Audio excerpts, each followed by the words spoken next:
Welcome to my Yogi education Gujarat YouTube channel. Students, આજે આપણે જોઈશું ગુજરાત માધ્યમિક અને ઉચ્ચતર માધ્યમિક શિક્ષણ બોર્ડ ગાંધીનગર દ્વારા જે પ્રશ્ન બેંક જાહેર થાય છે એ પ્રશ્ન બેંકનું સોલ્યુશન.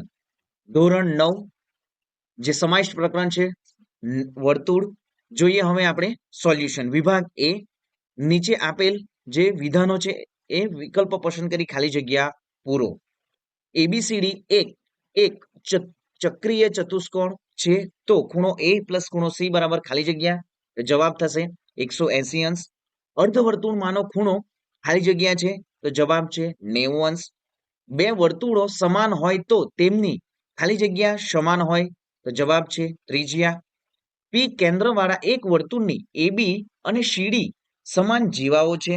જો ખૂણો એપીબી બરાબર 100 અંશ હોય તો ખૂણો સીપીડી શોધો તો જવાબ છે 100 અંશ. નેક્સ્ટ, જો કોઈ વર્તુળની ત્રિજ્યા અને તેની જીવા સમાન હોય તો જીવાથી કેન્દ્ર આગળ બનતા ખૂણાનું માપ ખાલી જગ્યા છે તો જવાબ છે 60 અંશ. નેક્સ્ટ જોઈએ હવે બ વિભાગ. ખ વિભાગ, નીચેના વિધાનો ખરા છે કે ખોટા તે જણાવો. વર્તુળના એકરૂપ ચાપ અથવા સમાન ચાપની લંબાઈના ચાપ કેન્દ્ર આગળ સમાન ખૂણા આતરે છે તો સાચું વિધાન છે. ચક્રીય ચતુષ્કોણના પાસ પાસેના ખૂણાઓની પ્રત્યેક જોડના ખૂણાઓનો સરવાળો 180 થાય છે તો ખોટું વિધાન છે. વર્તુળમાં સૌથી મોટી જીવા એ ત્રિજ્યાથી બમણી હોય છે તો આ વિધાન પણ સાચું છે. વર્તુળના કેન્દ્રમાંથી દોરેલી રેખા જીવાને દુભાગે તો તે રેખા જીવાને સમાંતર છે તો આ વિધાન ખોટું છે. વર્તુળના કેન્દ્રથી વર્તુળ પરના કોઈ બિંદુને જોડતી રેખાને ત્રિજ્યા કહે છે તો આ વિધાન સાચું છે. જો બે બિંદુઓને જોડતો રેખાખંડ આ રેખાખંડને સમાવતી રેખાને એક જ બાજુએ આવેલા બીજા બે બિંદુઓ આગળ સમાન ખૂણા આતરે તો તે ચારેય બિંદુઓ એક જ વર્તુળ પર આવેલા છે તો આ વિધાન પણ શું છે? સાચું છે. તો વિદ્યાર્થી મિત્રો, આપણી આવનારી ટીએસટી અને એસએસસી જે સ્કોલરશિપ પરીક્ષાઓ છે એ ટૂંક સમયમાં જ વિદ્યાર્થી મિત્રો લેવામાં આવશે. તો ગણિત વિષયમાં, સાયન્સમાં, એસએસમાં પણ વિદ્યાર્થી મિત્રો જે પ્રશ્ન બેંકો જાહેર થાય છે એમના ખાલી જગ્યા એમસીક્યુ ખરા ખોટા એ જ તમારે એમસીક્યુ સ્વરૂપે ટીએસટી અને એસએસસી ની પરીક્ષામાં પણ આવશે. જોઈએ આગળ હવે, નીચેના વિધાન સાચું બને તે રીતે ખાલી જગ્યા પૂરો. એક વર્તુળનો વ્યાસ 10 સેન્ટીમીટર છે તો વર્તુળની ત્રિજ્યા ખાલી જગ્યા છે. જવાબ થશે જો વર્તુળનો વ્યાસ 10 સેન્ટીમીટર થશે તો ત્રિજ્યા 5 સેન્ટીમીટર છે. એક ચક્રીય ચતુષ્કોણ એબીસીડીમાં ખૂણો એ માઇનસ ખૂણો સી બરાબર 90 અંશ હોય તો ખૂણો એ બરાબર ખાલી જગ્યા છે તો જવાબ શું થશે? 100 અંશ. બે સમાન જીવાઓ એબી અને સીડી કેન્દ્રની બંને બાજુએ આવેલી છે. જો કેન્દ્રથી જીવા એબી નું અંતર 5 સેન્ટીમીટર હોય તો બે જીવાઓ વચ્ચેનું કુલ અંતર ખાલી જગ્યા થશે તો જવાબ થશે 10 સેન્ટીમીટર. એક સમબાજુ ત્રિકોણ એબીસીડી કેન્દ્ર ઓ સાથે વર્તુળમાં અંકિત થયેલ છે તેથી ખૂણો બીઓસી બરાબર ખાલી જગ્યા તો જવાબ થશે 190 120 અંશ. પીક્યુ અને આરએસ ઓ કેન્દ્રવાળા વર્તુળની બે જીવા છે. જો ખૂણો પીઓક્યુ બરાબર 90 અંશ અને ખૂણો આરઓએસ બરાબર 90 અંશ અને પીક્યુ બરાબર 6 સેન્ટીમીટર તો આરએસ બરાબર ખાલી જગ્યા તો જવાબ થશે 6 સેન્ટીમીટર.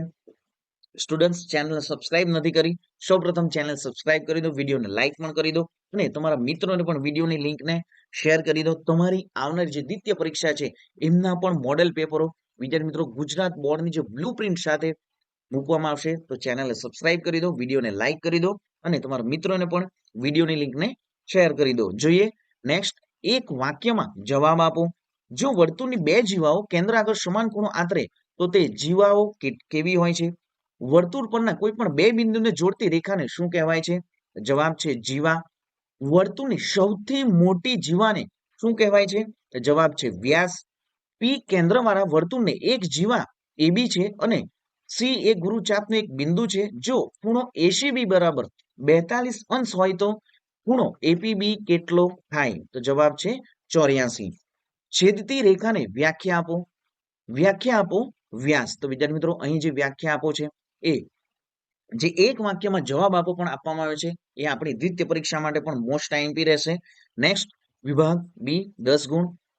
આકૃતિ ઓ કેન્દ્રવાળા વર્તુળ પર બિંદુઓ એ બી સી એવી રીતે આવેલ છે કે જેથી ખૂણો બીઓસી બરાબર 30 અંશ અને એઓબી બરાબર 60 અંશ થાય જો ચાપ એબીસી સિવાયના વર્તુળ પર બિંદુ ડી હોય તો એડીસી શોધો. નેક્સ્ટ આકૃતિમાં એબીસી બરાબર 69 અને ખૂણો એસીબી બરાબર 31 છે તો બીડીસી શોધો. તો વિદ્યાર્થી મિત્રો ખાસ આજે સમજ છે આપણા મોડેલ પેપરોમાં પણ મૂકવામાં આવ્યા છે. સંપૂર્ણ મોડેલ પેપરને પણ વિદ્યાર્થી મિત્રો ધ્યાનથી જોવું અને દાખલાઓ પણ ગણવા. નેક્સ્ટ સાબિત કરો કે ચક્રીય સમાંતર બાજુ ચતુષ્કોણ એ લંબચોરસ છે. વ્યાખ્યા આપો વર્તુળ જીવા.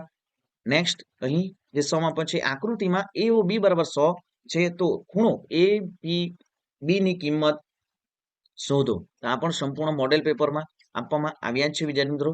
અને વિભાગ સી જે છે અહીં તમે જોઈ શકો છો આ સંપૂર્ણ જે પ્રશ્ન બેંક છે એ પ્રમાણે તમારા વર્ક શિક્ષક પણ તમારી એકમ કસોટીમાં દાખલાઓ પૂછશે 25 માર્ક્સ માટે. ખાસ વિદ્યાર્થી મિત્રો સંપૂર્ણ સમને ધ્યાનથી જોવા અને તમારી નોટબુકમાં પણ ઘણું તમારી આવનારી જે બીજી પરીક્ષા છે અને આવનારી વાર્ષિક પરીક્ષા માટે પણ મોસ્ટ ટાઈમપી રહેશે. તો વિદ્યાર્થી મિત્રો ચેનલ સબસ્ક્રાઇબ નથી કરી સૌપ્રથમ ચેનલ સબસ્ક્રાઇબ કરી દો, વિડીયોને લાઈક કરી દો. મળીશું નેક્સ્ટ વિડીયોમાં નવી જ્ઞાન નવી માહિતી સાથે. જય હિન્દ વિદ્યાર્થી મિત્રો, વંદે માતરમ.